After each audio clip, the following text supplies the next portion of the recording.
As a team, Your Excellency, we pass a resolution, a copy, and I make reference to that resolution, where we had a serious introspection following the events after 2017 and following the handshake.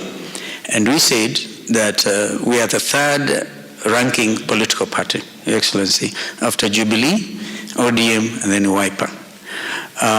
We don't want to be left out there. We want to be at the table. And thank you for accepting us, because we have now come to the table. Yeah?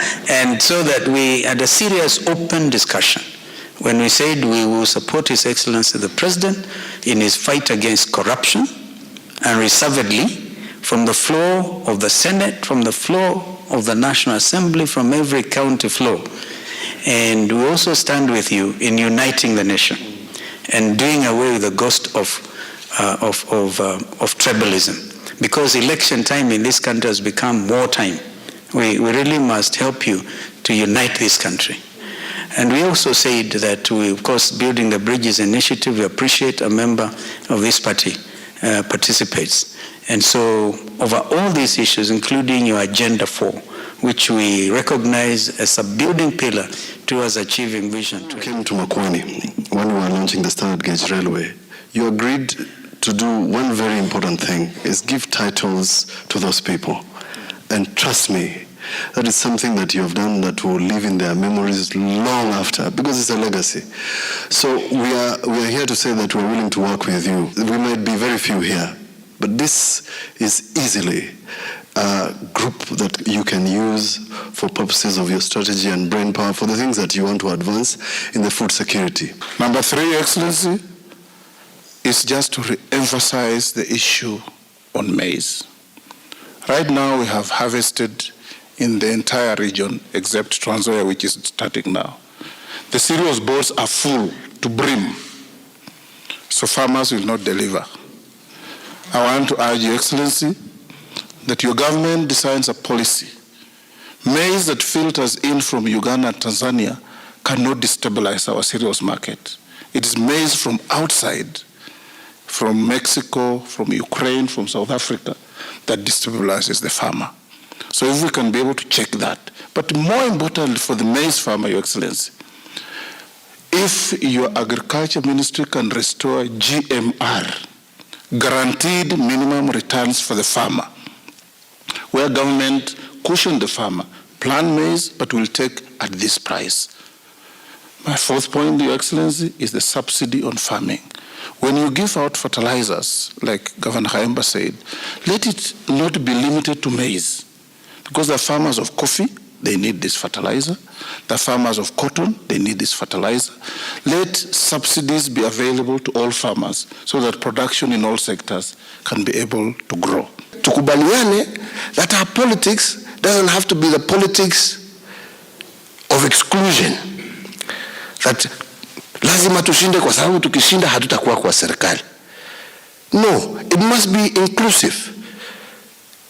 So that after we enter our politics and our politics are over, it is important for us to be inclusive.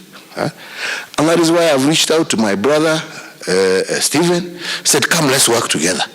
Yeah? There are areas where he has very strong traits that can help this country greatly. I've told, my brother Raila the same, come, let's work together. There are also areas that he can also contribute immensely. Why leave those brains outside? You see, we bring them inside ndio tusaidie kujenga. Hao ni namna gani wenzangu? This is the way to build a solid country. This is the way to build a solid country. This is the way to move a country forward.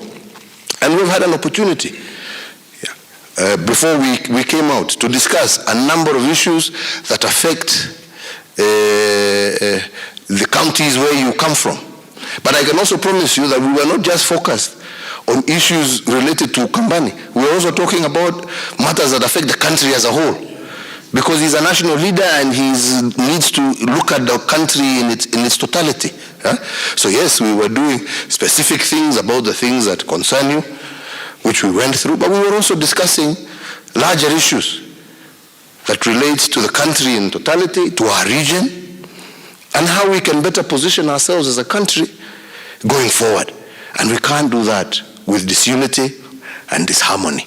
I welcome very much at your invitation for us to meet on the ground. Because at the end of the day, if wananchi are happy, if wananchi see us together, that also encourages people to also come closer together. Let's work together. We are brothers and sisters at the end of the day. We have no other country but Kenya to call ours, right? And when you see us now reaching out, tumekutana, sijui Kalonzo ameenda kufanya kazi hii, au mwingine ameenda kufanya hii, tuache ile siasa ya kusema ati huyu amenunuliwa huyu. He is still the party leader of Wiper, right? But we need to engage each other in order to tusaidiane kazi ama ni namna gani jameni?